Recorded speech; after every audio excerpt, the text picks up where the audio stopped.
Mga kalaboy, good evening, and for today's video magluluto tayo ng fried rice. Yan. So ito yung ating bahaw or yung kaning lamig.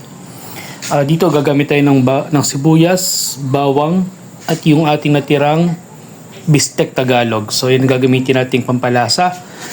At ito pa, turmeric powder, garlic powder, chili garlic, at yung pang tatoppings natin is yung fried garlic. Yan. So tara, mag-start na tayo magluto mga kalaboy. Yan mga kalaboy, nag-start na tayo mag-isa ng bawang. Yan, gawin natin golden brown yung bawang, then sunod na natin yung sibuyas. Yan mga kalaboy, golden brown na yung ating bawang, sunod agad natin yung sibuyas. Yan mga kalaboy, naglagay na rin ako dito ng chili garlic.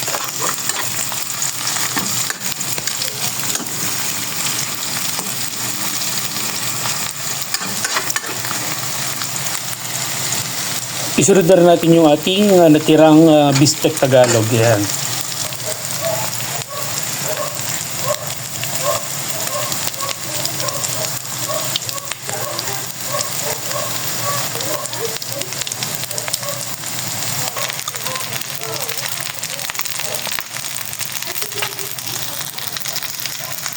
Ayan mga kalaboy, maglalagay na tayo dito ng garlic powder. Ayan mga kalaboy, naglagay tayo dito ng garlic powder at kaunting turmeric powder. Yan. So haluin lang natin itong mga kalaboy, dry goods na to. Ayan mga kalaboy, dito naglagay tayo ng kaunting asin, pang-adjust ng lasa. Ayan mga kalaboy, okay na yung lasa nito. Tara mag-plating, luto na, goods na goods na itong ating fried rice. Ayan mga kalaboy, luto na yung ating napakasarap na fried rice galing sa mga leftover na pagkain natin.